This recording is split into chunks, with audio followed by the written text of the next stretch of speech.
ಆತ್ಮೀಯ ಬಂಧುಗಳೇ, ಶ್ರೀಮದ್ ಭಾಗವತಂ ಸ್ಕಂದ 3 ಭಾಗ 2 ಅಧ್ಯಾಯ 24 ಕರ್ದಮ ಮುನಿಗಳ ವೈರಾಗ್ಯ. ಇದರಿಂದ ಇವತ್ತು 3 ಶ್ಲೋಕಗಳನ್ನ ತಿಳ್ಕೊಳ್ಳೋಣ. ಶ್ಲೋಕ 1. ಮೈತ್ರೇಯ ಉವಾಚ ನಿರ್ವೇದವಾದಿನೀಮೇವಂ ಮನೋರ್ದುಹಿತರಂ ಮುನಿಃ ದಯಾಲು ಶಾಲಿನೀಮಾಹ ಶುಕ್ಲಾಭಿವ್ಯಾಹೃತಂ ಸ್ಮರನ್. ಅನುವಾದ. ದಯಾಳುವಾದ ಕರ್ದಮ ಮುನಿಯು ಭಗವಾನ್ ವಿಷ್ಣುವಿನ ಮಾತುಗಳನ್ನು ಸ್ಮರಿಸಿಕೊಂಡನು.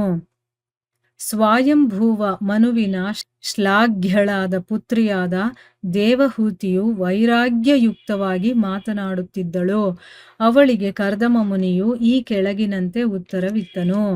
ಶ್ಲೋಕ 2. ಋಷಿರುವಾಚ ಮಾ ಖಿದೋ ರಾಜಪುತ್ರಿ ಥಮಾತ್ಮಾನಂ ಪ್ರತ್ಯನಿಂದಿತೆ ಭಗವಾಂಸ್ತೇಕ್ಷರೋ ಗರ್ಭ ಮಧುರಾತ್ ಸಂಪ್ರಪತ್ಸ್ಯತೆ. ಅನುವಾದ. ಮುನಿಯು ನುಡಿದನು, ಎಲೈ ರಾಜಪುತ್ರಿಯೇ, ನೀನು ನಿನ್ನಷ್ಟಕ್ಕೆ ನಿರಾಶಳಾಗಬೇಡ. ನೀನು ನಿಜವಾಗಿ ಶ್ಲಾಘನೀಯಳು. ಅಚ್ಯುತನಾದ ದೇವೋತ್ತಮ ಪರಮಪುರುಷನು ಸ್ವಲ್ಪವೇ ಸಮಯದಲ್ಲಿ ನಿನ್ನ ಪುತ್ರನಾಗಿ ನಿನ್ನ ಗರ್ಭವನ್ನು ಪ್ರವೇಶಿಸುವನು. ಶ್ಲೋಕ 3. ಧೃತವ್ರತಾಸಿ ಭದ್ರಂತೆ ದಮೇನ ನಿಯಮೇನ ಚ ತಪೋದ್ರವಿಣದಾನೈಶ್ಚ ಶ್ರದ್ಧೆಯ ಚೇಶ್ವರಂ ಭಜ. ಅನುವಾದ. ನೀನು ಪವಿತ್ರವಾದ ವ್ರತಗಳನ್ನು ಕೈಗೊಂಡಿರುವೆ. ನಿನ್ನನ್ನು ಭಗವಂತನು ಅನುಗ್ರಹಿಸುವನು.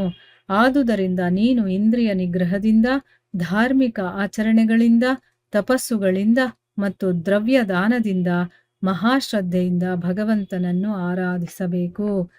ಇವು ಶ್ಲೋಕಗಳು ಮತ್ತು ಅವುಗಳ ಅನುವಾದ. ಈಗ ಭಾವಾರ್ಥದ ಮೂಲಕ ನಾವು ಇದರ ಅರ್ಥವನ್ನ ತಿಳ್ಕೊಳ್ಳೋದಕ್ಕೆ ಪ್ರಯತ್ನ ಮಾಡೋಣ. ಇಲ್ಲಿ ಮೊದಲನೇ ಶ್ಲೋಕದಲ್ಲಿ ಏನ್ ಹೇಳ್ತಾ ಇದ್ದಾರೆ ಅಂದ್ರೆ, ಮೈತ್ರೇಯರು ಹೇಳ್ತಾರೆ, ದಯಾಳುವಾದಂತಹ ಕರ್ದಮ ಮುನಿ ಭಗವಂತ ವಿಷ್ಣು ಹೇಳಿದಂತ ಮಾತುಗಳನ್ನ ಸ್ಮರಣೆ ಮಾಡಿಕೊಳ್ತಾರೆ. ಸ್ವಯಂಭೂವ ಮನುವಿನ ಶ್ಲಾಘ್ಯಳಾದ ಪುತ್ರಿಯಾದ ಅಂತಂದ್ರೆ ಏನು? ಸ್ವಯಂಭೂವಿನ ಮನುವಿನ ಮಗಳು ಹೊಗಳೋದಕ್ಕೆ ಅರ್ಹತೆ ಇರುವಂಥವಳು ಅಂತ. ಅಂದ್ರೆ ಅವಳು ಒಳ್ಳೆ ಆಚರಣೆಗಳನ್ನ ಮಾಡಿದಾಳೆ, ಅದಕ್ಕೆ ಅವಳು ಹೊಗಳೋದಕ್ಕೆ ಅರ್ಹತೆ ಇರುವಂಥವಳು. ದೇವಹೂತಿ ಇಲ್ಲಿ ವೈರಾಗ್ಯದಿಂದ ಮಾತಾಡ್ತಾ ಇದ್ದಾಳೆ. ಅಂದ್ರೆ ಅವಳ ಮನಸ್ಸಲ್ಲಿ ಇವಾಗ ಆಸೆ ಆಕಾಂಕ್ಷೆಗಳೆಲ್ಲ ಹೊರಟೋಗಿದೆ, ಆದ್ರೆ ವೈರಾಗ್ಯದಿಂದ ಅವಳು ಮಾತಾಡ್ತಾ ಇರೋದು. ಅವಳಿಗೆ ಕರ್ದಮ ಮುನಿಗಳು ಈ ರೀತಿ ಉತ್ತರವನ್ನ ಕೊಡ್ತಾರೆ. ಮುನಿಗಳು ಹೇಳ್ತಾರೆ ಏನಂತ, ಇಲೈ ರಾಜಪುತ್ರಿಯೇ, ನೀನು ನಿನ್ನಷ್ಟಕ್ಕೆ ನೀನೇ ನಿರಾಶಳಾಗಬೇಡ, ನೀನೇನು ಧೃತಿಗೆಡಬೇಡ. ನೀನು ನಿಜವಾಗ್ಲೂ ಶ್ಲಾಘನೀಯಳು, ಅಂದ್ರೆ ಹೊಗಳೋದಕ್ಕೆ ಅರ್ಹತೆ ಇರುವಂತವಳು. ನೀನು ಒಳ್ಳೆ ಕೆಲಸಗಳನ್ನ ಮಾಡಿದ್ಯಾ, ನೀನ್ ಯಾಕೆ ನಿರಾಶಳಾಗ್ತೀಯಾ? ಅಚ್ಯುತನಾದಂತಹ ದೇವೋತ್ತಮ ಪರಮಪುರುಷ ಇನ್ನೊಂದು ಸ್ವಲ್ಪ ಸಮಯದಲ್ಲಿ ನಿನ್ನ ಪುತ್ರನಾಗಿ ನಿನ್ನ ಗರ್ಭವನ್ನ ಪ್ರವೇಶ ಮಾಡ್ತಾನೆ ಅಂತಂದ್ಬಿಟ್ಟು ಇಲ್ಲಿ ಅವಳಿಗೆ ಹೇಳ್ತಾ ಇದ್ದಾರೆ. ಈಗ ಭಾವಾರ್ಥದಲ್ಲಿ ಗುರುಗಳೇನು ಹೇಳಿದ್ದಾರೆ ಅಂತಂದ್ರೆ, ತಾನು ಭಾಗ್ಯಹೀನಳೆಂದು ವ್ಯಸನಾಕ್ರಾಂತಳಾದ ಹಾಗೆ ಕರ್ದಮ ಮುನಿಯು ತನ್ನ ಮಡದಿಗೆ ಧೈರ್ಯವನ್ನು ಹೇಳಿದನು. ಏಕೆಂದರೆ ದೇವೋತ್ತಮ ಪರಮಪುರುಷನು ತನ್ನ ಅವತಾರದ ಮೂಲಕ ಆಕೆಯ ದೇಹದಿಂದ ಹೊರಗೆ ಬರಲಿದ್ದನು. ಇಲ್ಲಿ ಅವಳು ತನ್ನನ್ನ ತಾನು ಭಾಗ್ಯಹೀನಳು, ಇಷ್ಟೆಲ್ಲ ಇದ್ರು ನನಗೆ ಅನುಕೂಲ ಇದ್ರು, ಇಂಥ ಗಂಡ ಇದ್ರು ನನಗೆ ಮೋಕ್ಷ ಸಿಗ್ಲಿಲ್ವಲ್ಲ ಅಂತ ಅವಳೆಲ್ಲ ಮಾತಾಡ್ತಾ ಇರೋದನ್ನ ಕೇಳಿ ಅವರು ಧೈರ್ಯವನ್ನ ಹೇಳ್ತಾರೆ ಕರ್ದಮ ಮುನಿಗಳು. ಯಾಕೆಂದ್ರೆ ಭಗವಂತನೇ ಸ್ವತಃ ಅವಳ ಹೊಟ್ಟೆಯ ಮೂಲಕ ಅವನು ಅವತಾರವನ್ನು ತಗೊಂಡು ಬರೋನಿದ್ದ.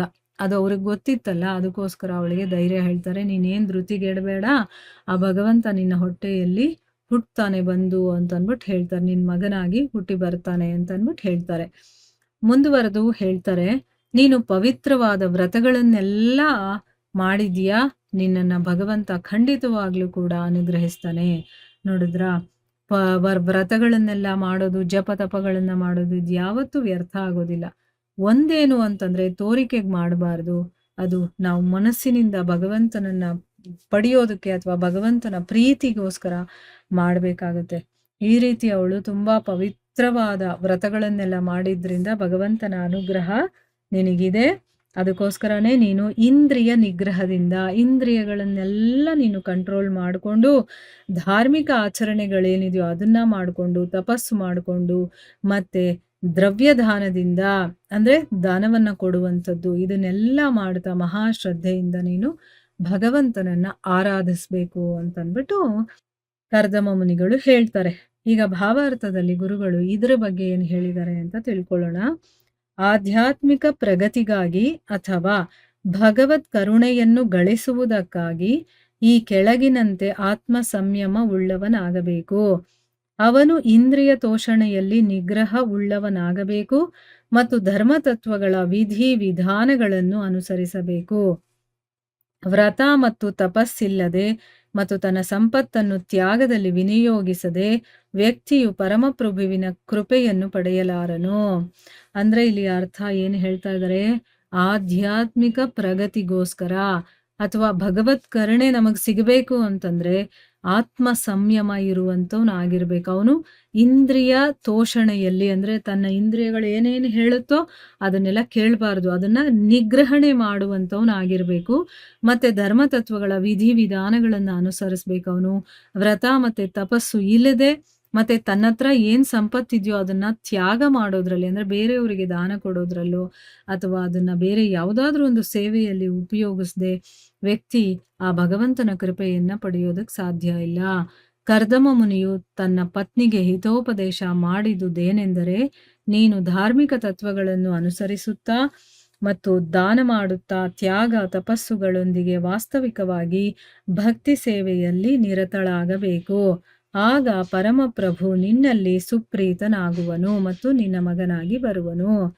ಅಂದ್ರೆ ಇಲ್ಲಿ ಕರ್ದಮ ಮುನಿಗಳು ಅವಳಿಗೆ ಉಪದೇಶ ಕೊಡ್ತಾರಲ್ಲ, ಅಂದ್ರೆ ನೀನ್ ಏನ್ ಮಾಡ್ಬೇಕು ಅಂತ ಹೇಳ್ತಾರಲ್ವಾ, ಅದೇನು ಅಂತಂದ್ರೆ ನೀನು ಧಾರ್ಮಿಕ ತತ್ವಗಳನ್ನ ಅನುಸರಣೆ ಮಾಡ್ತಾ ಇರ್ಬೇಕು. ಅಂದ್ರೆ ಧರ್ಮ ಗ್ರಂಥಗಳಲ್ಲಿ ಏನು ಹೇಳಿದಾರೋ ಯಾವ ರೀತಿ ನಾವು ನಡ್ಕೋಬೇಕು ಅಂತ ಆ ರೀತಿ ನೀನ್ ನಡ್ಕೊಳ್ಬೇಕು. ಮತ್ತೆ ದಾನ ಮಾಡ್ಬೇಕು, ಮತ್ತೆ ತಪಸ್ಸು ಮಾಡ್ಬೇಕು. ಇದ್ರಲ್ಲೇ ನೀನು ಮುಂದುವರೆದು ಭಕ್ತಿ ಸೇವೆಯಲ್ಲಿ ನಿರತಳಾಗಿರ್ಬೇಕು. ಆಗ ಭಗವಂತ ನಿನ್ನಲ್ಲಿ ಸುಪ್ರೀತನಾಗ್ತಾನೆ. ಅಂದ್ರೆ ನೀನು ಮಾಡ್ತಾ ಇರೋದನ್ನ ನೋಡಿ ಅವನು ತೃಪ್ತಿ ಪಟ್ಕೊಂಡು ನಿನ್ನ ಮಗನಾಗಿ ಅವನು ಬರ್ತಾನೆ ಅಂತಂದ್ಬಿಟ್ಟು ಒಂದು ಹಿತೋಪದೇಶವನ್ನ ತನ್ನ ಹೆಂಡತಿಗೆ ಅವರು ಕೊಡ್ತಾರೆ ಕರ್ದಮ ಮುನಿಗಳು ಅನ್ನೋದು ಇಲ್ಲಿ ಹೇಳ್ತಾ ಇರೋದು. ಸೊ ಇಲ್ಲಿಗೆ ನಾವು ನಿಲ್ಸೋಣ. ಹರೇ ಕೃಷ್ಣ.